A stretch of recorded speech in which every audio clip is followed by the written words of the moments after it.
नमस्कार, आप देख रहे हैं इंडिया बोल रहा है। मैं हूं आपके साथ विवेक शांडिल्य। अमेरिकी राष्ट्रपति डोनाल्ड ट्रंप 8 साल बाद चीन के दौरे पर पहुंचे, लेकिन दुनिया कह रही है कि ईरान में फंसे डोनाल्ड ट्रंप बीजिंग गए हैं सरेंडर के लिए।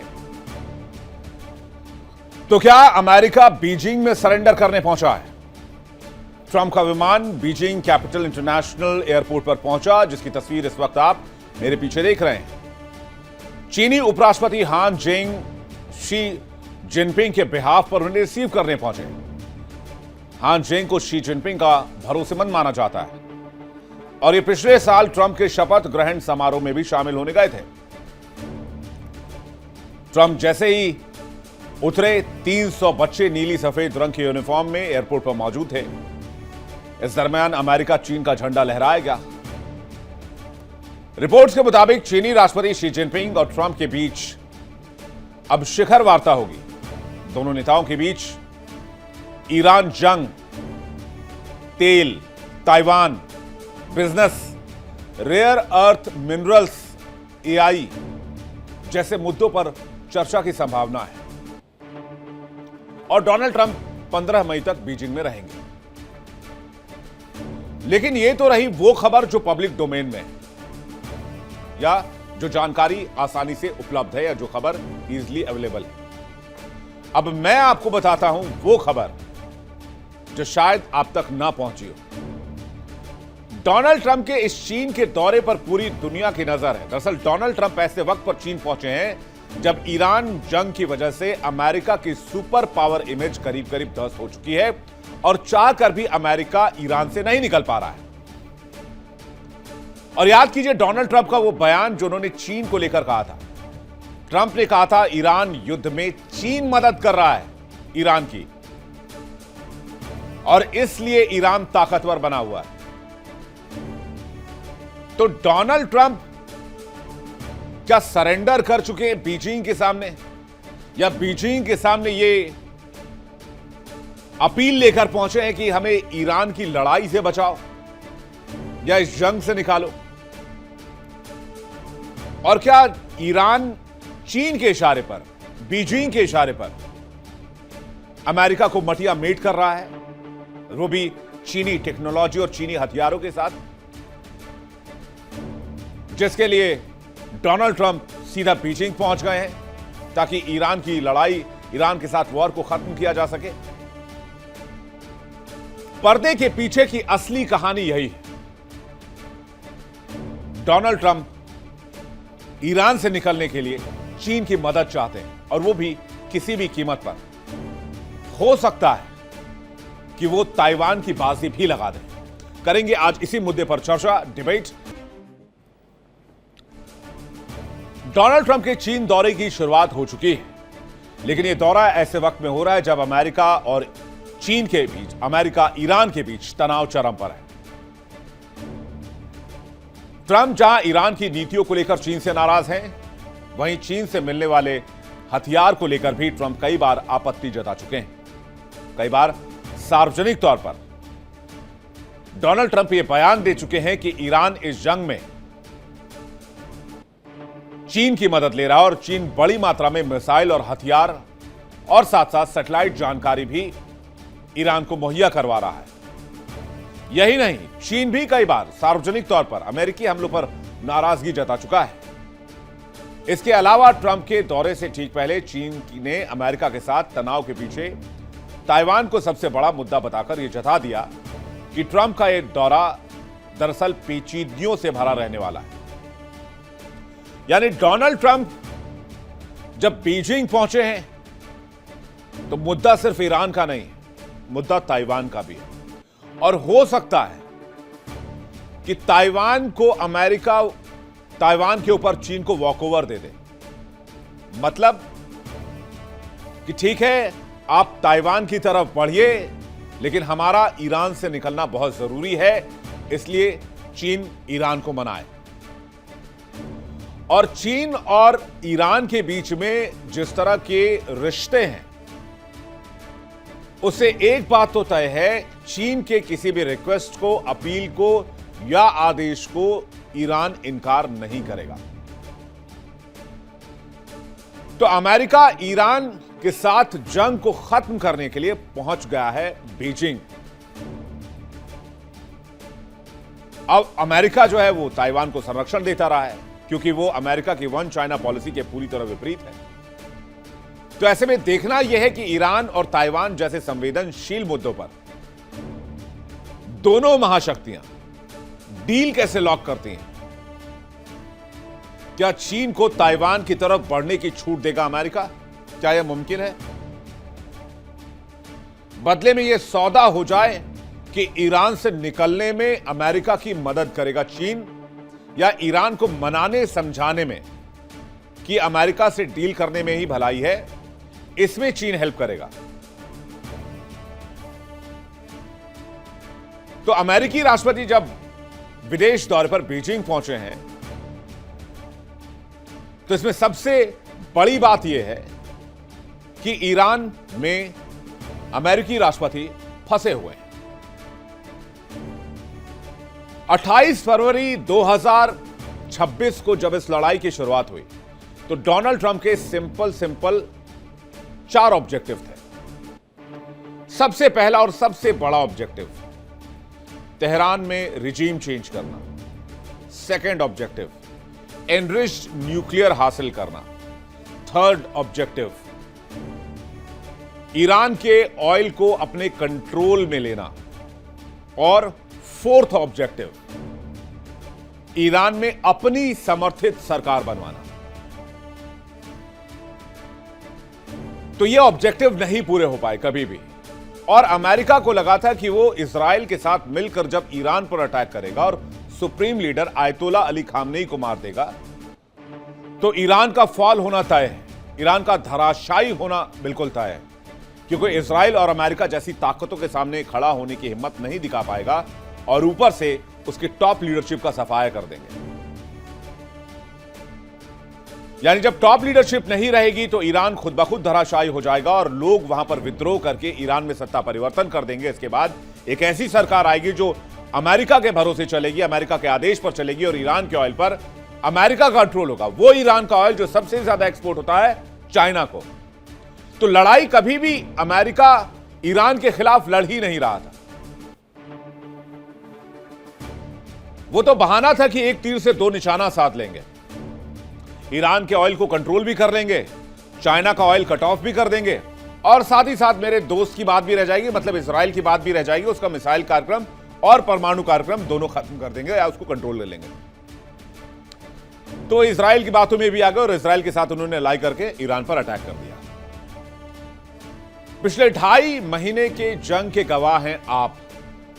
हर रोज हमने आपको इंडिया डेली 24/7 पर इंडिया बोल रहा है में, वर्ल्ड नाउ में हमने आपको दिखाया कि अमेरिका की हालत क्या हुई। अमेरिका के अत्याधुनिक हथियारों की पोल खुली, अमेरिका का डिफेंस इंडस्ट्री धड़ाम हो गया, करोड़ों डॉलर का झटका लगा इस युद्ध की वजह से। बिलियंस ऑफ डॉलर्स बहाए राष्ट्रपति ट्रंप ने अमेरिका के इस युद्ध को जीतने के लिए। कई युद्धपोत लगाए, कई एयरक्राफ्ट कैरियर को वापस आना पड़ा, लेकिन हासिल कुछ नहीं था। याद कीजिए, डोनाल्ड ट्रंप बहुत पहले बीजिंग जाने वाले, लेकिन वो दौरा रद्द कर दिया गया था। क्यों? क्योंकि डोनाल्ड ट्रंप ने सोचा था कि बीजिंग जाने की कोई आवश्यकता नहीं है, क्योंकि चीन ईरान को हेल्प कर रहा है। ऐसे में अमेरिका और चीन के रिश्तों में तनाव था,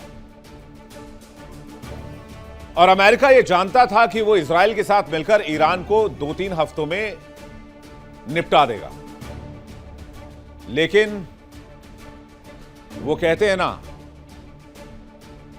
कि दिन भर चले लेकिन सिर्फ 2.5 कोस चले। अमेरिका 2.5 महीने की लड़ाई के बाद भी एक तिनका होर्मुज से नहीं निकल पाया। ईरान ने होर्मुज ब्लॉक कर दिया, पूरी दुनिया की ऑयल लाइफलाइन को चोक कर दिया गया। अब पूरी दुनिया का प्रेशर डोनाल्ड ट्रंप पर। ट्रंप पहले रूसी राष्ट्रपति पुतिन को फोन मिलाते हैं, 1.5 घंटे की बातचीत करते हैं। अब्बास अराक्ची पहले रशिया जाते हैं, पुतिन से मुलाकात करते हैं। इसके बाद पुतिन और ट्रंप की बातचीत होती है, तो फिर सीजफायर जैसे हालात दिखते हैं। फिर आपको याद होगा सीजफायर की कहानी शुरू हो गई थी। इसके बाद अब्बास अरागची बीजिंग जाते हैं, जिनपिंग से और वहां के उप प्रधानमंत्री से मुलाकात करते हैं। उसके बाद अब बीजिंग पहुंच रहे हैं डोनाल्ड ट्रंप। किस्सा बहुत साफ है, किसी भी तरह से इस जंग का खात्मा जिसमें डोनाल्ड ट्रंप अमेरिका की नाक और साख दोनों कटवा चुके हैं, जब तक चीन नहीं चाहेगा, बीजिंग नहीं चाहेगा, तब तक अमेरिका फंसा रहेगा। डिफेंस एक्सपर्ट्स ये मानते हैं। तो बीजिंग का ये सरेंडर, अमेरिका का ये सरेंडर बीजिंग के अंदर, या फिर बीजिंग करेगा अमेरिका के सामने सरेंडर, और या फिर चाइना और ईरान मिलकर एक ऐसा चक्रव्यूह बना चुके हैं जिसके चारों तरफ एक बहुत सख्त घेरा है और बीच में है डोनाल्ड ट्रंप, जो छटपटा रहे हैं कि किसी तरह से इस लड़ाई से निकला जाए। तो क्या होगा इस लड़ाई में, और क्या चीन की बात ईरान मानेगा? क्या अमेरिका को सेफ एग्जिट मिलेगा? क्या ईरान अमेरिका के साथ डील करेगा? और क्या ट्रंप का यह सरेंडर बीजिंग में काम आएगा? इन सवालों पर बातचीत करने के लिए मेहमानों का एक बहुत बड़ा पैनल इस वक्त हमारे साथ जुड़ा हुआ है। सीधे उनके पास चलते हैं। कैप्टन श्याम कुमार हमारे साथ जुड़े हुए हैं, रक्षा विशेषज्ञ, बहुत स्वागत है आपका। डॉक्टर ब्रह्मद्वीप अलुने जुड़े हुए हैं, विदेश मामलों की जानकार, बहुत स्वागत है आपका। पूर्णिमा नाथ हमारे साथ जुड़ी है, भू राजनीतिक विश्लेषक, जियोपॉलिटिकल एक्सपर्ट, सीधे अमेरिका से लाइव, बहुत स्वागत है आपका। अनिल आजाद पांडे है हमारे साथ, वरिष्ठ पत्रकार, चीन से लाइव है, बहुत स्वागत है अनिल आजाद पांडे जी आपका भी। तो चूंकि एपी सेंटर चाइना है, तो मैं सबसे पहले मौका अनिल आजाद जी को देना चाहूंगा, वो अपना पक्ष रखें ट्रंप के इस दौरे पर। मेरा कैलकुलेशन ये है, मेरा सेंस ये कहता है कि इस वक्त डिस्परेट हैं डोनाल्ड ट्रंप चाइना की मदद के लिए, जिसकी वजह से उन्हें बीजिंग आना पड़ा है। अनिल जी। देखिए, धन्यवाद, आपने मौका दिया और आपने बहुत जरूरी बात कही। और वैसे तो ये दौरा अभी हम जानते हैं कि 2 महीने पहले हो जाना था, मार्च अंत या अप्रैल में, लेकिन वो अभी यहाँ पर आज पहुंचे हैं। शाम को ही उनका एयरफोर्स 1 ने लैंड किया है और यहाँ पर हमने देखा उनका बड़ा गर्मजोशी के साथ स्वागत हुआ है। और अगर हम सिर्फ चीन और अमेरिका के रिश्तों की बात देखें तो इस लिहाज से शायद चीन के लिए भी एक बड़ा मौका है। लेकिन जब हम ईरान के परिप्रेक्ष्य में देखते हैं या पश्चिम एशिया की बात करते हैं, तो ऐसे माहौल में जाहिर सी बात है कि ट्रंप जिस दलदल में फंस चुके हैं, क्योंकि उन्होंने अभी हमने देखा है कि अरबों डॉलर खर्च हो चुके हैं, अमेरिका में उनकी पॉपुलैरिटी बहुत घट चुकी है। ऐसे में वे चाहते हैं कि इस युद्ध से बाहर निकाला जाए। इसके लिए शायद उनको चीन आकर कोई मौका मिल जाए, इसकी वे तलाश में हैं। और शायद ईरान और चीन के जो संबंध हैं उसका वे लाभ उठा सकें। और कोशिश इस बात की रहेगी कि वे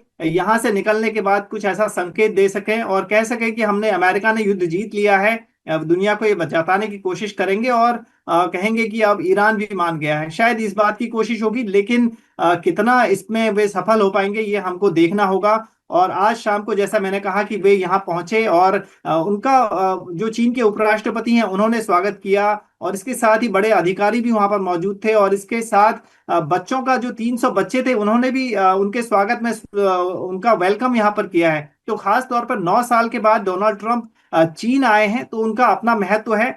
और मैं उनकी एक और बात को कहना चाहूंगा कि शायद वे चीन को कम नहीं आंकना चाहते हैं। उन्होंने यहाँ अमेरिका से यहाँ के लिए रवाना होने से पहले कहा कि we are the two strongest nations on the earth. और वो इस बात को समझते हैं। और उसने बोला कि America is number 1 and China is second in specially military power. So आप समझ सकते हैं कि चीन की अहमियत को डोनाल्ड ट्रंप किस हद तक समझते हैं और किस बात को वे महत्व दे रहे हैं। और हम व्यापारिक रिश्तों की बात करें या फिर आर्थिक रिश्तों की बात करें या तमाम जो अंतर्राष्ट्रीय स्तर पर चीन और अमेरिका के रिश्ते अगर बेहतर होते हैं तो अर्थव्यवस्थाओं को भी उसका लाभ पहुंचता है। तो मुझे लगता है ये बहुत महत्वपूर्ण दौरा होने वाला है 9 साल के बाद डोनाल्ड ट्रंप का। जी कैप्टन श्याम, आप इसको कैसे देखते हैं? धन्यवाद। जय हिंद, शनोवर्ना। 3 चीजें हैं इनके साथ। पॉलिटिकल विजिट कह सकते हो आप, और उससे ज्यादा जो ट्रेड वॉर, टैरिफ वॉर, उसके ऊपर बातें। बिजनेसमैन है ट्रंप, और पिछली बार वो मिल चुके हैं पहले, इसके पहले साउथ कोरिया में, और ये जो मीटिंग है, ये इसके पहले की बातें हम देख सके, चाहे पैसिफिक की सिनेरियो हो या ईरान का सिनेरियो हो, और आपस की जो उनके ट्रेड एंड जो वॉरफेयर है उनका, साथ साथ इन तीनों चीजों को मिलाकर अगर हम इसको देखें तो हम मान सकते हैं कि ट्रंप ने एक्चुअली अपनी पहली टेन्योर में उन्होंने जो कदम उठाए थे उसको बढ़ाते हुए बाइडेन ने एक्चुअली ज्यादा टफन किया, और अब ये ट्रंप आए तो थोड़ी टैरिफ मारी उन्होंने और फिर से उसको हटाया। घर के मुद्दे पर भी वो सुप्रीम कोर्ट से परेशान है टैरिफ के, लेकिन प्लस माइनस करते हुए चाइना को बैलेंस करना चाहते हैं। और मैं सिर्फ अभी ट्रेड वॉरफेयर की बात कर रहा हूं, तो ट्रेड वॉरफेयर के हिसाब से वो प्लस माइनस करते हुए, चाहे उनकी एग्रो सेक्टर में उनकी परेशानियां हो चाइना की तरफ से, या इंपोर्ट की परेशानियां नहीं हो पा रही हो, इंपोर्ट नहीं एक्सपोर्ट नहीं कर पा रहा चाइना, जो कि सबसे बड़ा कंज्यूमर है अमेरिका का। तो दोनों को अपनी अपनी प्रॉब्लम्स हैं। कुछ लोग कहते हैं चाइना अपर हैंड में है, लेकिन मैं मानता हूं अमेरिका हमेशा से अपर हैंड में रहता है, और ऊपर नीचे करके वो फिर से ट्रेड वॉरफेयर में अपने को दुरुस्त करेगा, चाहे वो रेयर अर्थ मेटल की बात कर ले उनसे, या अपने एयरक्राफ्ट की पार्ट्स बेचने की बात कर ले, या एग्रो सेक्टर को ठीक कर ले, जो कि उनका बड़ा इलेक्शन का मुद्दा भी था। तो कई चीजों के साथ प्रेजुडिस्ड हैं, बंधे हुए हैं ट्रंप अपने देश से, साथ साथ वो चाइना को साथ में लेके चलना चाहते हैं। लेकिन इस सब के बाद पैसिफिक के सिनेरियो में भी हम देखें तो कोई कंप्रोमाइज मुझे नहीं लगता कि ट्रंप करेंगे ताइवान के ऊपर, क्योंकि आपकी ताइवान की बात आप जानते हैं, वहां पे इतने सारे पिछले 10 दिनों में बहुत सारी चीजें हुई है मिलिट्री वॉरफेयर के, ट्रेड के ऊपर, सामान देने के ऊपर, पार्लियामेंट में जो उनकी जो पास हुआ है बिल ताइवान का, वो सब एक पोस्चरिंग दिखाता है कि ताइवान के मुद्दे में कोई फर्क नहीं पड़ेगा। हाँ, तीसरी बात रही ईरान की, तो ईरान के मुद्दे पर मुझे लगता है कि इसमें भी तो क्लेम तो करना या ओपन कोई बात होना कि कोई ऑफसेट हो, ट्रेड ऑफसेट हो इसमें आपस में, कि तुम इधर छोड़ दो मैं उधर छोड़ दूं, कई लोग ऐसा कह रहे हैं, पर मैं इसको नहीं मानता हूं। मुझे नहीं लगता कि ईरान के ऊपर कोई कंप्रोमाइज चाइना के साथ अमेरिका करेगा। अगर हुआ भी तो ये गुफ्तगू होगी, कोई प्रोक्लेमेशन या कोई निकल कर बात मुझे नहीं लगता कि आएगी। स्टेट ऑफ हॉर्मुज पे जो स्टैंड है अमेरिका का वो रहेगा। देखिए, चाइना रशिया से अपना काम ले रहा है, अपना फ्यूल ले रहा है, हालांकि ईरान से उसकी काफी फ्यूल आती है, पर फिर भी वो अपने आप को संभाल के रख रहा है। अगर कंटिन्यू हुआ तो चाइना को दिक्कत होगी, लेकिन फिलहाल जो सिचुएशन है स्टेट ऑफ हॉर्मुज में, जबकि वो मल्टीनेशनल फोर्स वहां पे आ रही है, तो सिचुएशन कुछ और बनने वाला। मुझे इतना ही लगता है कि वो चाइना को कहेंगे तुम चुप रहना, कुछ कहना नहीं, चुपचाप अपना काम करो, और मुझे जो करना है वहां पे मल्टीनेशनल फोर्स के थ्रू पीछे रह के उनको आगे करके जो करने की नीति बनाई है अमेरिका ने, जो इसका स्टेप 3 था सर, इसकी चर्चा मैंने आपसे क्रक्स में क्या था सर क्रक्स में क्या था? अमेरिका चाइना के ऑयल सप्लाई को कट ऑफ करेगा, राइट, थ्रू ईरान, क्योंकि ईरान का ऑयल मैक्सिमम चाइना जाता है। और आज की तारीख में अगर चाइना क्रिटिकल जो मिनरल्स हैं, रेयर अर्थ मिनरल्स, उनका कट ऑफ कर दे, देन व्हाट? क्या अमेरिका में मिसाइल्स बन पाएंगे? क्या अमेरिका की आईटी इंडस्ट्री सस्टेन कर पाएगी? क्या अमेरिका का डिफेंस सस्टेन कर पाएगा? क्या अमेरिका के हथियार बन पाएंगे? क्या वहां पर फाइटर जेट्स बन पाएंगे? क्या वहां के बोइंग विमान बन पाएंगे? तो ये दोनों को समझना होगा। नहीं तो अमेरिका नहीं समझ रहा ना सर, अमेरिका तो तेल काटने आया था। अगर अमेरिका ईरान में घुसा, उसका प्राइम टारगेट था कि हम चोक कर देंगे चाइना को, जैसे चाइना को ऑयल ना मिल पाए, और आज खुद ही फंसा हुआ है वहां पर। इससे मैं पूरी तरह सहमत नहीं हूं कि वो चाइना को चोक करने आया है। ये कहते हैं लोग, आकलन करते हैं, आप भी कह रहे हैं जी, पर मैं इससे सहमत नहीं हूं। मेरा सर, मैं वही मानना है। ठीक है, आपकी सहमति असहमति हो सकती है, विच आई रेस्पेक्ट। मैं ब्रह्मदीप जी से इसका जवाब चाहूंगा, फिर मैं पूर्णिमा जी आपके पास आ रहा हूं। ब्रह्मदीप जी,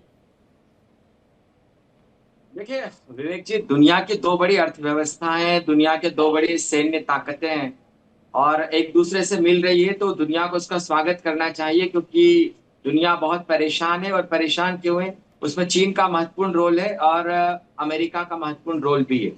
लेकिन दिलचस्प ये है कि उनमें कितनी बात बनने वाली है और कितनी बात बिगड़ने वाली। देखिए, जो ट्रंप है वो बहुत अप्रत्याशित व्यक्तित्व है, लेकिन वह इस बात को बखूबी जानते हैं कि जो व्यापार है उससे क्या हासिल किया जा सकता है। और अब तो ट्रंप वहां पर खड़े जहां पर आर्थिक प्रतिबद्धताओं से अपने देश के लिए सारे फायदे लेना चाहते हैं और रणनीतिक हितों को उन्होंने ताक पर रख दिया है। तो अब यहां से जब ट्रंप लौटेंगे तो क्या बहुत बड़ा व्यापारिक समझौता होने वाला है? क्या सारे टैरिफ हटा देने वाले हैं? क्या सारे जो चिप है, जो दुर्लभ खनिज है, वो देने के लिए तैयार हो जाएगा? क्या दुनिया के लिए बहुत बड़ा मार्केट, जो चीन के लिए मार्केट खुल जाएगा कि वो अपने वाहन जो है, इलेक्ट्रॉनिक वाहन है, वो दुनिया भर को भेजे? तो यह यात्रा बहुत महत्वपूर्ण है। और यहाँ पर यह भी देखना है कि जो शी जिनपिंग है, जिन्होंने कहा जाता है कि पिछले दरवाजे से उन्होंने ईरान की मदद की है। दूसरी बात यह है कि चीन यह दावा करता है कि वो पाकिस्तान को पूरा समर्थन दे रहा है। और पाकिस्तान को लेकर जो खबरें सामने आई है कि उसने ईरान के वाहन को अपने जो हवाई जहाज है उसको अपने यहाँ पर सुरक्षा भी दी थी। तो इतने सारे मुद्दे लेकर ट्रंप आए हैं और ट्रंप के अंदाज बड़े आक्रामक है। उन्होंने अपने भाषण में बहुत स्पष्ट कहा कि मैं शी जिनपिंग की बहुत सम्मान करता हूं और मुझे विश्वास है कि शी जिनपिंग भी मेरा सम्मान करते होंगे। तो मतलब इरादे साफ है। एक बात और ट्रंप ने कह रखी है कि चीन भी परेशान है और चीन की कोई भूमिका नहीं हो सकती इससे हर बड़ा मुल्क में। पलटीमार आदमी मैंने नहीं देखा ब्रह्मदीप जी। ये व्यक्ति 2 दिन पहले तक कह रहे थे कि अमेरिका, ये जो चाइना है वो ईरान की मदद कर रहा है और चीन को फौरन, शी जिनपिंग को फौरन ये बंद कर देना चाहिए वरना वो अंजाम भुगतने के लिए तैयार रहें। 2.5 महीने की लड़ाई में कम से कम 20 बार धमकाया होगा उन्होंने चीन को, और अब वो रेस्पेक्ट की बात कर रहे हैं out of the blue. Wow, this is amazing. नहीं विवेक जी, देखिए शी जिनपिंग इस बात को बखूबी जानते हो। आपने देखा होगा कि समूचे युद्ध में पिछले 2.5 महीनों से शी जिनपिंग बहुत शांत है और अमेरिका भी इस बात को जानता है कि अब शीत युद्ध के दौर खत्म हो गए हैं। चीन एकमात्र ताकत है जो दुनिया में उसके सामने खड़ी है। तो क्या चीन को उत्तर कोरिया की मदद करने से अमेरिका रोक पाएगा? क्या चीन को पुतिन की मदद करने से अमेरिका रोक पाएगा? क्या चीन को ईरान की मदद करने से अमेरिका रोक पाएगा? तो ट्रंप को कूटनीतिक तौर पर अपने आप को क्या हासिल कर सकते हैं और आर्थिक तौर पर क्या वो रास्ते रोक सकते हैं चीन के, ये यात्रा तय करेगी। इस यात्रा से जो प्रमुख मुद्दा है एक ताइवान का भी हो सकता है। आप देखते हैं कि ट्रंप जो है वो ताइवान के मुद्दे को दरकिनार करके चीन के साथ आगे बढ़ना चाहेंगे या ताइवान के मुद्दे को केंद्र में रखकर सीआईए का जो एक एजेंडा है, मैं तो इस बात को लेकर अश्योर हूं वो ताइवान पर चाइना को वॉकओवर दे देंगे। बोले आपको जो करना है करो, मेरा ईरान वाला मामला सॉल्व करा दो पहले। पूर्णिमा जी मुझे लगता है रिपब्लिकन पार्टी में रह चुकी हैं, वो बेटर समझती हैं डोनाल्ड ट्रंप को, और यूएस से लाइव है, मैं उनका रिएक्शन चाहूंगा। जी पूर्णिमा जी। नमस्ते, thank you so much for having me. जी जय हिंद। जय हिंद ma'am. Thank you. Vivek ji, हमें 2-3 चीज़ याद रखना पड़ेगा। ये जो चाइना और यूनाइटेड स्टेट्स का रिलेशनशिप है जो आज थ्रेट में बदल चुका है और कभी कभी उसको स्ट्रेटेजिक कॉम्पिटिटर के हिसाब से दिखाया जाता है, उसको हमें समझना पड़ेगा। और ये भूलना नहीं चाहिए कि ये जो कंसिस्टेंटली चल रहा है अंडरनीथ, यहाँ पे बहुत कुछ चल रहा है। नेशनल सिक्योरिटी और एस्पियोनाज का जो इन्वेस्टिगेशन और चाइनीज के ऊपर, चाइना लिंक्ड इंडिविजुअल्स पे होती है, एंटिटीज पे होती है, एजुकेशन एकेडमिया पे हो रही है। यहाँ पे लिटरली ओनरशिप, लैंड ओनरशिप और आपकी जो एग्रीकल्चरल लैंड हो या प्रॉपर्टी ओनरशिप उसके ऊपर हो रही है, स्पेशली इन मेजर स्टेट्स जहाँ पे आपकी रिपब्लिकन रूल्स है। इमिग्रेशन वीज़ा पे आपको दिखाई देगा कि बहुत सारे कुछ चल रहा है उनके ऊपर। लिटरली आपको याद होगा पब्लिक रेटरिक जो चलाया जा रहा है, दिस इज़ वेरी डेंजरस। अब मैं ये क्यों बोल रही हूँ कि this is very similar to what is happening towards the Indian community also. Somalian community को ऐसे भी टारगेट करा गया है कि उनको फ्रॉडस्टर बनाया गया है। चाइनीज को भी एंटी एशियन का ब्लॉक में डाल दिया गया है। इंडियन को फ्रॉडस्टर्स, स्कैमस्टर्स के बकेट में डाल दिया गया है। So this is very similar to what is happening throughout the world. अब चाइना अपने आप को स्ट्रेंथन किया है। अभी उनको यूनाइटेड स्टेट्स के कॉम्पिटिटर के रूप में आके खड़े हो गए। इसीलिए डायरेक्टली चाइना को टारगेट नहीं कर रहे, इसीलिए जाके इधर उधर उन्होंने एपेटाइजर खा रहे, बेसिकली वेनेजुएला को टारगेट किए, उसके बाद उन्होंने ईरान को टारगेट किए, अभी थोड़ी देर में जाके बोलेंगे कि ईरान के बाद जाके क्यूबा में टारगेट करेंगे। रशिया चाइना को कंटेन करने की ये इनका पॉलिसी है, ये फॉरेन पॉलिसी इनका अमेरिका का रहा है। कोल्ड वॉर कभी खत्म ही नहीं हुआ, बेसिकली शिफ्ट होते जा रहा है। But at the end of the day हमें याद रखना पड़ेगा, ये जो फॉरेन अमेरिका की जो एजेंडा है, at the end of the day global dominance at any cost. उनको फर्क नहीं पड़ता कौन मर रहे, कहाँ मर रहे हैं, as long as it's not American citizen, और यहाँ पे प्रॉब्लम ना हो, हमारी धरती पे प्रॉब्लम ना हो, दैट्स इट। यहाँ पे बॉडी बैग ना आए, that's all. Nothing else matter for America, nothing कितने एल्स सोल्जर्स मैटर मारे फॉर गए ये भी तो नहीं अमेरिकन। बताया अभी। वो कह रहे बॉडी बैग्स ना आए, ये भी तो क्लियर कर रहे हैं। भाई चाइना इंफॉर्मेशन छिपाता है ये तो दुनिया जानती थी, लेकिन अब पहली बार पता चल रहा है कि यूएस भी इंफॉर्मेशन छिपाता है। किसी भी प्रेस कॉन्फ्रेंस में किसी भी मीडिया पर्सन को इस सवाल का जवाब नहीं दिया गया कि इस जंग में कितने सैनिक शहीद हुए हैं, अमेरिका के कितने सोल्जर्स मारे गए। इस बात का कोई भी क्लियर आंसर ट्रंप प्रशासन की तरफ से वहां की मीडिया को, इंटरनेशनल मीडिया को मुहैया नहीं कराया गया है। वो बस एक फिक्स नंबर की बात करते हैं, वो 13-14 की बात करते हैं। लेकिन डोनाल्ड ट्रंप जब चारों तरफ से हार गए, 2 महीने पहले बीजिंग चले जाते, मैटर सॉल्व कर लेते, बिजनेस डील ही तो करनी थी। लड़ाई थोड़ी खुद लड़ रहे थे वो होर्मुज में जाके, उनको तो उनकी सेना लड़ रही है। अगर उनको बिजनेस डील करनी थी, ट्रंप से अच्छे रिलेशन चाहिए थे, वो ईरान युद्ध के बारे में चर्चा करना चाहते थे, ताइवान पे चर्चा करना चाहते, 2 महीने पहले चले जाते। 2 महीने पहले तो मुंगेरी लाल के हसीन सपने देख रहे थे कि मैं चुटकी बजाते हुए ईरान को खत्म कर दूंगा, हमारे साथ इजराइल भी खड़ा है। लेकिन वो मुंगेरी लाल के हसीन सपने जैसे ही आंख खुली तो धुआं हो गए। वो सपने सपने ही थे। अब वो प्रॉब्लम में फंसे हुए, उनको लग रहा है ट्रंप से, पुतिन से बातचीत कर ली, 1.5 घंटे की बातचीत हुई थी अभी 29 अप्रैल को, और अब चाह रहे हैं कि वो बीजिंग को साथ ले जिससे कि ये प्रॉब्लम सॉल्व हो जाए। यूके देवनाथ ग्रुप कैप्टन हमारे साथ जुड़े हुए हैं, मैं एक छोटा रिएक्शन उनका चाहूंगा, फिर मैं वापस मेहमानों की तरफ लौट रहा हूं। UK Debnath sir. विवेक, देखो, ट्रंप जब जाते हैं चाइना, शी जिनपिंग से मिलते हैं, तो ईरान सेकेंडरी मुद्दा है। असली मुद्दा है बिजनेस बिजनेस बिजनेस बिजनेस। वो अपने साथ 30 से ज्यादा अमेरिका की टॉप 30 कंपनियों के सीईओज को लेके गए हैं। वो वहां पर बीन्स, सोयाबीन्स बेचना चाहते हैं, वो वहां पर बीफ बेचना चाहते हैं, वो वहां पर बोइंग बेचना चाहते हैं। तो बोइंग के सीईओ का क्या काम है? अभी आप देखना, कल परसों ही आ जाएगा खबर कि बोइंग ने अपने जो छोटे छोटे स्पेयर पार्ट्स होते हैं उसको बनाने का जो कारखाना है वो चाइना में खोलने का निश्चय कर लिया है, क्योंकि अमेरिका में मैन पावर का थोड़ी कमी रहती है। और जो ये छोटे छोटे कंपोनेंट होते हैं हवाई जहाज के, seals, bushes, gaskets, springs, nuts, bolts, pin, ये सब जो हैं चाइना में बढ़िया तादाद में वो बना लेते हैं, उम्दा क्वालिटी। तो आप देखेंगे बोइंग के सीईओ गए हैं, 2-4 नहीं, 10-20 नहीं, 100 या 200 बोइंग बेचकर वापस आएंगे। इस पूरी टॉक में डोनाल्ड ट्रंप को क्या चिंता है? ईरान के बारे में चिंता नहीं है। शी जिनपिंग भी फिलहाल अपने हाथ को ज्यादा मैला नहीं करने चाहते जहां तक ईरान की बात है। जी, ये तो फिर ईरान का मामला क्या है? क्या ये बात डोनाल्ड ट्रंप नहीं कहते रहे हैं कि चाइना जो है वो ईरान को हेल्प कर रहा है? क्या ये ट्रंप नहीं कहते रहे कि मिसाइल कंपोनेंट्स और मिसाइल के पार्ट्स दे रहा है? क्या ये ट्रंप नहीं कहते रहे कि क्रिटिकल इंफॉर्मेशन, सैटेलाइट इंफॉर्मेशन और लोकेशंस प्रोवाइड करा रहा है ईरान, और चाइना और रशिया मिलकर ईरान को दे रहे हैं? आप कह रहे हैं मुद्दा सेकेंडरी, उनका प्राइम मुद्दा बिजनेस का है। आज की तारीख में अमेरिका चीन के बीच में दुनिया के किसी भी 2 देशों में होने वाला बायलैटरल ट्रेड सबसे ज्यादा है, टॉप कैटेगरी में।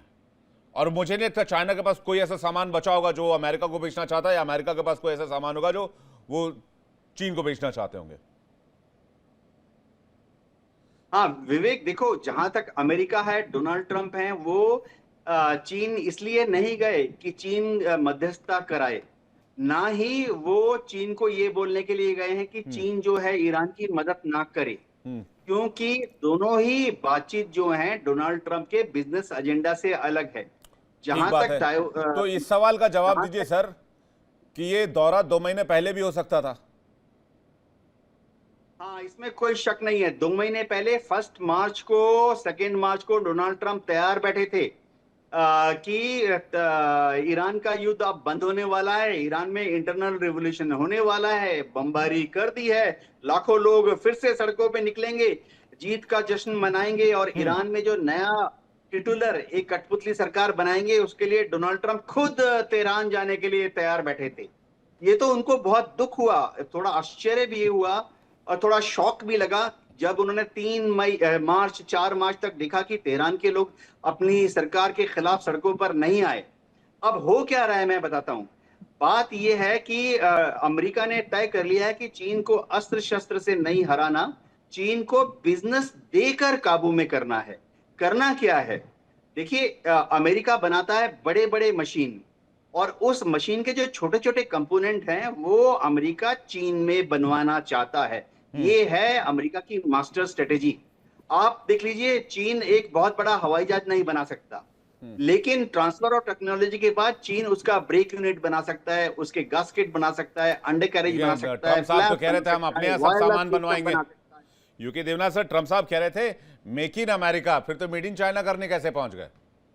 ट्रम्प साहब कह रहे थे मेक अमेरिका ग्रेट अगेन, तो मेक चाइना ग्रेट अगेन कैसे हो जाएगा? हाँ, ये देखो मैन पावर की एक समस्या है।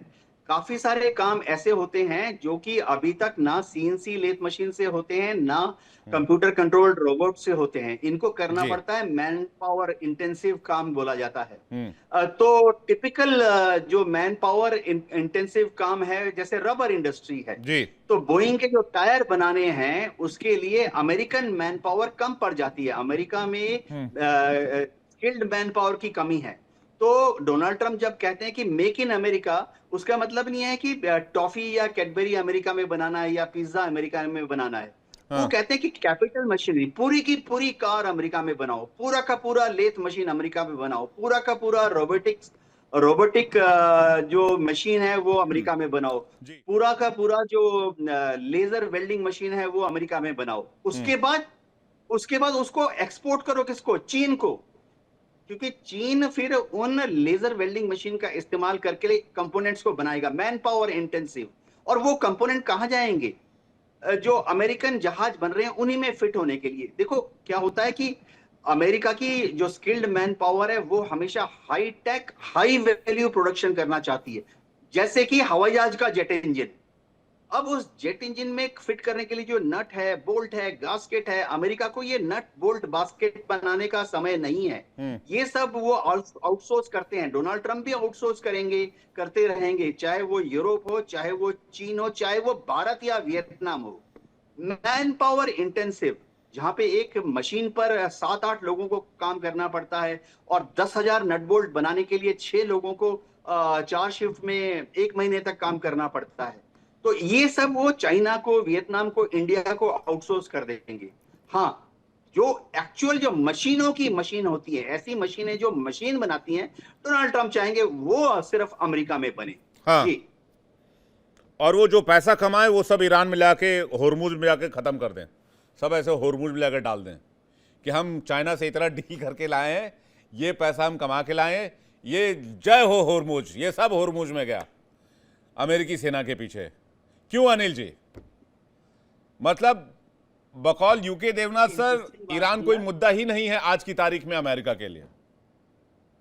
जी, ईरान मुद्दा तो जरूर है, लेकिन जिस तरह से वे चीन आए हैं, और चीन भी उनके लिए बहुत बड़ा, चीन आना भी उनके लिए अपने आप में एक बड़ी बड़ी बात है, क्योंकि चीन के साथ हमने देखा था कि पिछले साल उनके रिश्ते जब से दोबारा सत्ता में आए तो उन्होंने बहुत ज्यादा उन पर आर्थिक, एक तरह से उन्होंने जो टैरिफ्स हैं बहुत बढ़ा दिए थे। लेकिन चीन जो है वो अमेरिका की, एक तरह से कहूँ कि गीदड़ भभकी से डरता नहीं और डरा नहीं। चीन ने उससे ज्यादा उन पर टैरिफ लगा दिए और उनको, अमेरिका को समझ में आ गया कि चीन तो हमारे अब कंट्रोल में आने वाला नहीं है, तो फिर अलग तरह के उपाय करो या फिर दूसरी जगह से घेरने की कोशिश की है। तो हम ये देख सकते हैं कि ट्रंप यहाँ पर आए हैं तो जरूर कमाल की ऑडेसिटी है डोनाल्ड ट्रंप की। चाइनीज वेसल्स को सैंक्शन किया, चाइनीज बिजनेसमैन को सैंक्शन किया, प्रतिबंधित किया। और ये मैं पिछले 1-1.5 महीने की खबर बता रहा हूं अनिल भाई, चाइनीज कंपनियों पर सैंक्शंस लगाए और उसके बाद चाइना पहुंच गया बिजनेस डील करने के लिए। वाह, जी बिल्कुल, जैसा कि मतलब आदमी में जैसा कि अगर हम जानते हैं, कॉन्फिडेंस हो तो इस लेवल का होना चाहिए, वरना होना ही नहीं चाहिए। डोनाल्ड ट्रंप बहुत ही अनप्रेडिक्टेबल इंसान है, और वो हो सकता है कि अभी ये चीन का दौरा खत्म करने के बाद, अभी उन्होंने बोला कि we are the both great nations बोला है, strongest nation on the earth बोला है, जी। और पता लगा वो वापस जाने के बाद बोल देंगे चीन तो कुछ है ही नहीं, अरे बहुत बकवास है वो, उनका कुछ पता ही नहीं है। तो वो खुद ही नहीं पता कि वो ट्वीट कितनी बार दिन में बदल देते हैं अपने, और कितने बयान चेंज कर देते हैं, he also himself doesn't know. तो वो उनके लिए बहुत, मुझे लगता है शायद वो कभी कभार एक टैक्टिक्स का उसका भी इस्तेमाल वैसे करते शी हैं, वो एक जिनपिंग बिजनेस। रिसीव करने के लिए क्यों नहीं गए, इस बारे में कोई इंफॉर्मेशन है क्या वहां पर? आमतौर पे मैं जहां तक जानता हूं कि शी जिनपिंग बहुत कम ही रहा है उनका रिसीव करने का, या फिर रूस के राष्ट्रपति आए हैं, या फिर कोई बहुत खास है। तो अमेरिका को अभी इस लेवल में ट्रस्ट नहीं है अमेरिका और चीन के बीच में। तो वाइस प्रेसिडेंट वहां पर गए थे, और हालांकि जो मैंने मतलब हाल के दिनों में देखा है उस लिहाज से उनका अच्छा खासा स्वागत हुआ है चीन में, जिसकी उम्मीद शायद ट्रंप ने नहीं की थी, मुझे लग रहा है। जी, मतलब एक जेस्चर जो है वो शी जिनपिंग ने दिखा दिया है कि आप जी बिल्कुल। बहुत उम्मीदों के साथ आ रहे हो, लेकिन हमारा उतना ट्रस्ट नहीं है आपके ऊपर। तो ये चाहे वो डील के लिहाज से हो, चाहे वो ईरान के डील के लिहाज से हो, ये बहुत अच्छे संकेत नहीं है। कैप्टन श्याम कुमार जी। यस, देखिए, अब मैं तो ये बार बार कहता हूं कि अगर ट्रंप को अगर हम लगातार ब्लेम करें तो शायद सही नहीं होगा। अमेरिका एक नीति की तरह चलता है, और मैं इसलिए बार बार कह रहा हूं, मैं कई बार कहता हूं, चाहे ईरान के केस में हो, या ट्रेड वारफेयर के केस में हो, जी। या अमेरिका की नीतियों के केस में हो, बाइडेन बाइडेन के 5 साल की अगर हम बात को भूल जाएंगे और इसको उस परिप्रेक्ष्य में हम नहीं देखेंगे, सडनली हम 1 साल में ट्रंप की सारी बातों को सुनेंगे, तो ये शायद सही नहीं होगा, क्योंकि ट्रंप ने कई चीजों को कंटिन्यूटी में लिया है। मैं ईरान के बारे में आपको कई बार कह चुका हूं कि बाइडेन ने बहुत कुछ किया, और ट्रेड वारफेयर की बात करो तो सख्त रुख अपनाया बाइडेन ने, और इसको बढ़ा दिया फिर घटा दिया।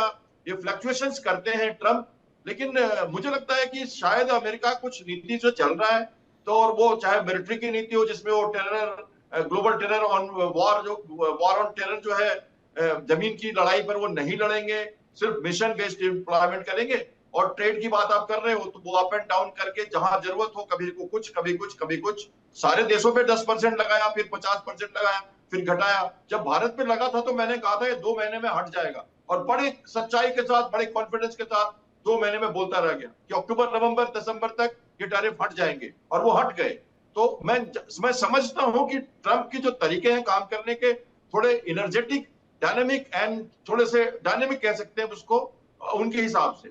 और जब बात करते हैं ईरान की, तो आप मान के चलिए ईरान के ऊपर कोई समझौता नहीं करेंगे। आप इस बात को समझ लीजिए। वो रशिया भी गए, रशिया के प्रेसिडेंट से भी बात कर चुके हैं। देखिए, ब्लॉकेड के ऊपर सिर्फ 2 ही कंट्री चैलेंज कर पाए, और ब्लॉकेड पूरे ओशन में लगा दिया उन्होंने। चाहे वो चाइनीज सैंक्शन हो, चाइनीज के शिप्स पे भी, अगर वो समुद्र में अगर वॉर बेजिंग कैपेसिटी के ट्रांसफर्स करता है शिप टू शिप, तो वहां भी उसको पकड़ा जाएगा। वैसे शिप्स को भी पकड़ा जाएगा। चाइना के सामान ईरान को इनडायरेक्टली दूसरे शिप से लगा रहे हैं, फ्लैग ऑफ कन्वीनियंस के द्वारा। तो ये पूरा बड़ा ब्लॉकेड है। रशिया और चाइना यही इसको चैलेंज कर सकता है, और फिलहाल आप देख रहे होंगे ओमान की खाड़ी में कोई चैलेंज नहीं हो रहा।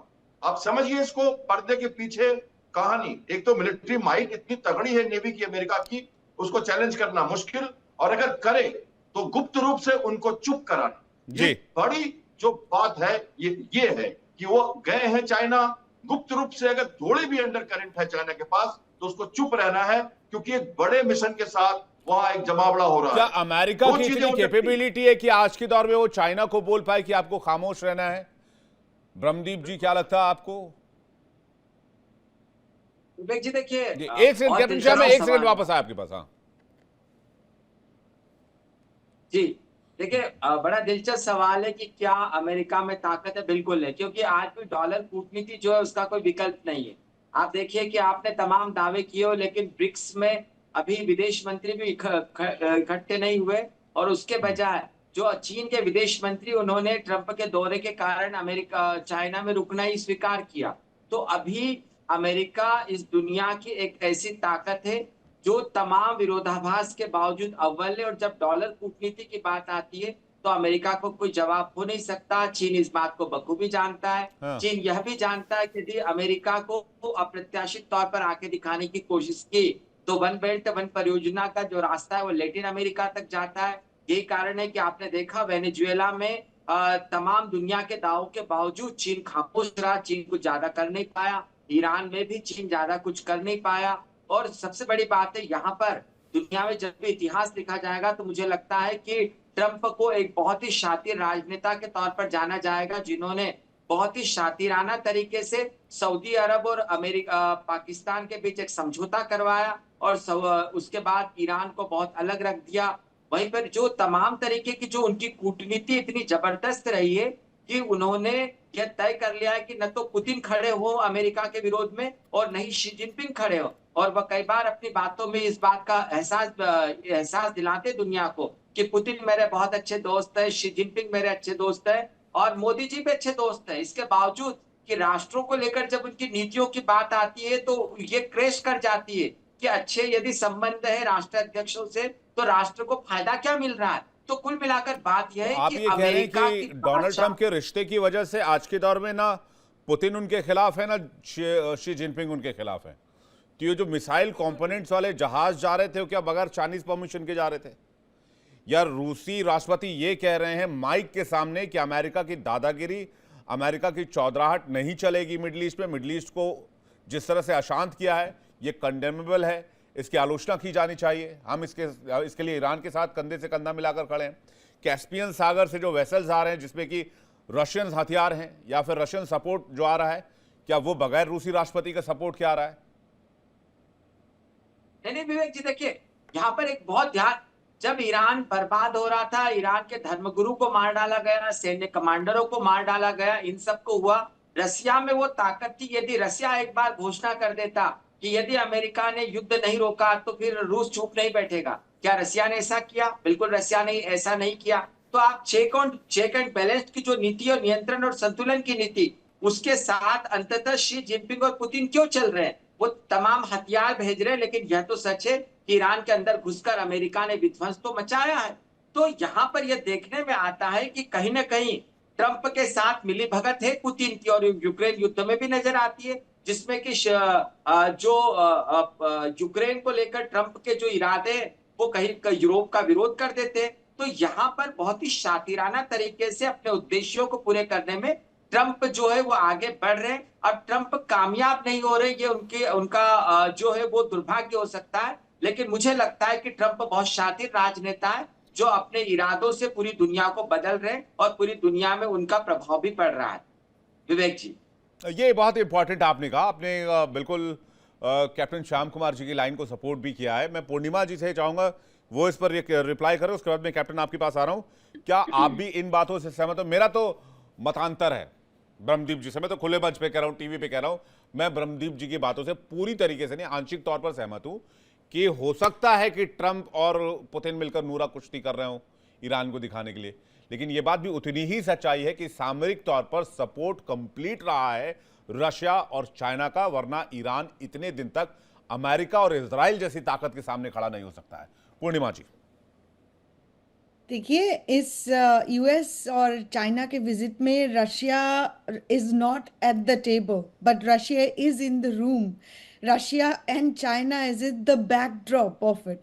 चाइना अभी एक major competitor of United States, और Russia is a major challenger militarily और सिक्योरिटी की चैलेंजर हो चुका है। ये कहना कि रशिया ने बताया नहीं धर्मगुरु को मार देने के बाद, रशिया ने तो लिटरली चेतावनी दी कुछ दिन पहले, ईरान के ऊपर attack will be consequential, deeply consequential, ये तो बता दिया है ना स्पेसिफिकली। और रशिया और चाइना अगर पीछे से सपोर्ट नहीं करते तो ईरान कैसे यूनाइटेड स्टेट्स के जैसा सबसे बड़ा जो so called most powerful country को चैलेंज करते? आज वो खड़ा हुआ है, उन बार बार every single day president Trump comes to the TV and interviews और प्रेस कॉन्फ्रेंसेस और पता नहीं सोशल मीडिया पोस्ट में बार बार एक ही बात कह जा रहे, ब्रेन वॉश करने के लिए कि ईरान के पास नेवी नहीं है, ईरान के पास कोई मिलिट्री नहीं है, ईरान के पास कोई एयर पावर नहीं है, वो खत्म हो चुका है। लेकिन अगर खत्म हो फिर चुका भी है तो होर्मुज बंद है, बंद हो तो फिर भी होर्मुज बंद है। एग्जैक्टली अगर बंद हो चुका है तो हरमुज खोलने में तो तुम्हें कौन ईरानी रोक रहा है? लोगों ने दरअसल क्या किया है कि लाठी डंडे के साथ होर्मुज में नाका लगा दिया है और ईरानी पीपल कह रहे हैं कि हम होर्मुज बंद रखें क्योंकि ईरान के पास आर्मी नहीं है, according to the mister Trump. जी देखिए, काम करने के तरीका डिफरेंट है। अगर कोई बोल रहे यहाँ पे आकर प्रेसिडेंट ट्रम्प की कूटनीति पे आज चाइना और रशिया चुप है, this is I can not agree to this because it's absolutely I don't know how to say it. This is a absolutely weird statement at this point of time.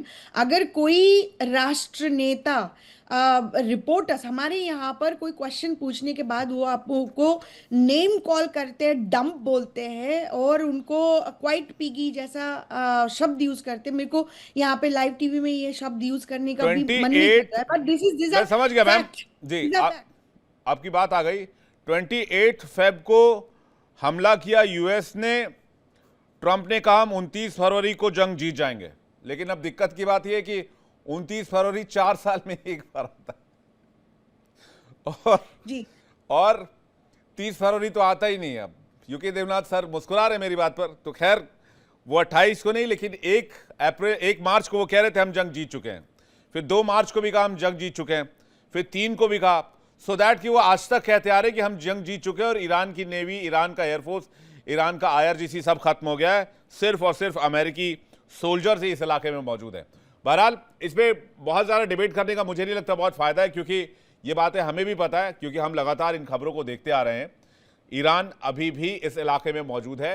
Captain कुछ कहना चाह रहे थे, उनकी बातों को पूरा सुन लेते हैं कि उस वक्त कुछ ऐड ऑन करना चाह रहे थे। कैप्टन श्याम कुमार जी। देखिए, मैं फिर से ये दोहराना चाहता हूं कि एक कहना कि इसके बड़े कॉन्सिक्वेंसेस होंगे और ये कहना कि ईरान पे कोई भी अटैक हमारे ऊपर अटैक माना जाएगा, इसको समझना जरूरी। कोई कह के तो देखे, कोई भी देश कह के तो देखे साथ में ईरान के खड़े होके, कोई नहीं कह रहा है ऐसा ना। तो फिर हम मिलिट्री वाले लोग हैं, हमें समझना है इंटरनेशनल पॉलिटिक्स क्या होती है। सर इस हिसाब से अगर आपके अगर दलील को ईरान पर अप्लाई करें तो इस हिसाब से तो अमेरिका के साथ जंग में सभी नेटो कंट्रीज को अप्लाई होना चाहिए था, उतरना चाहिए था अकॉर्डिंग टू नेटो चार्टर। यही तो मैं आपसे बार बार कहने की कोशिश कर रहा हूं। ये शातिरता जो वर्ड यूज कर रहे हैं, बड़ा ट्रम्पेट जो बजाते हैं ट्रम्प, उसको तो समझिए ना। नाटो को फटकार जरूर लगा रहे हैं, लेकिन यूरोपियन यूनियन नेवल फोर्स को तो ला रहे हैं ना। इसको तो हम समझ क्यों नहीं रहे पिछले 50 वो आ कब रहे हैं? वो एक एयरक्राफ्ट भेजा उन्होंने और वो भी आ रहे 2.5 महीने के बाद। एक सेकेंड, कहते हैं अब पछताए क्या होते है जब चिड़िया चुग गई खेत, सांप निकल गया, डंडा पीटते रहिए, सांप थोड़ी मरेगा, तो गया अपना काम करके। यहां मैं आपसे थोड़ी बात समझ डाल दूं। 50 दिन पहले HMS डेवन को, इटली के शिप को, ग्रीस के शिप को, स्पेन के शिप को रेडी किया गया। ये 13वें दिन वॉर में हुआ था। हमें इसको समझना चाहिए। ऐसा नहीं है ये शिप्स को माइनस्वीपिंग का गियर। तो मतलब बीजिंग सरेंडर करने नहीं गए हैं डोनाल्ड ट्रंप? बिल्कुल भी नहीं। ये बात होगी तो गुपचुप होगी। चुप रहो, हमें जो करना है करने दो, हमारी वर्चस्व पे मत लड़ना। हम दूसरी तरफ आ रहे हैं मल्टीनेशनल टास्क फोर्स लेके। अगर ईरान भिड़ा तो वर्ल्ड वॉर होगा। मुझे तो लगता है हाथी के दांत दिखाने के कुछ और, खाने के कुछ और। डोनाल्ड ट्रंप वैसे भी डील मेकर है, बहुत बड़ा विमान लेकर चलते हैं, 4 साथियों को लोड कर लिया होगा, भाई चलो तुमको भी चाइना बीजिंग घुमा कर लाते हैं अंदर खाने की, भाई हमको ईरान से निकाल दो, बहुत मुश्किल में फंसे हुए हैं, मामला गंभीर हो गया। खैर कैप्टन श्याम, आप हमारी बात से सहमत नहीं है, कोई बात नहीं, हम आपकी बातों के ऊपर भी उतना ही रद्द अमल करते हैं जितना आप जो है अपनी बातों को, जितने कॉन्फिडेंस यहाँ रखते हैं। आपका बहुत बहुत शुक्रिया, आप सभी मेहमानों का बहुत बहुत शुक्रिया। जय हिंद, जय भारत, बहुत बहुत धन्यवाद। दर्शकों आपका भी बहुत बहुत शुक्रिया हमारे साथ जुड़ने के लिए। इंडिया प्रोग्राम में फिलहाल इतना, एक छोटा सा ब्रेक, फौरन लौटने देखते रहिए इंडिया डेली। देखिए इंडिया डेली 24/7 अब आपकी स्मार्ट टीवी पर। इंडिया डेली मौजूद है सभी डिजिटल प्लेटफॉर्म पर लाइव और लगातार। इंडिया डेली 24/7 हर दिन राष्ट्र को समर्पित।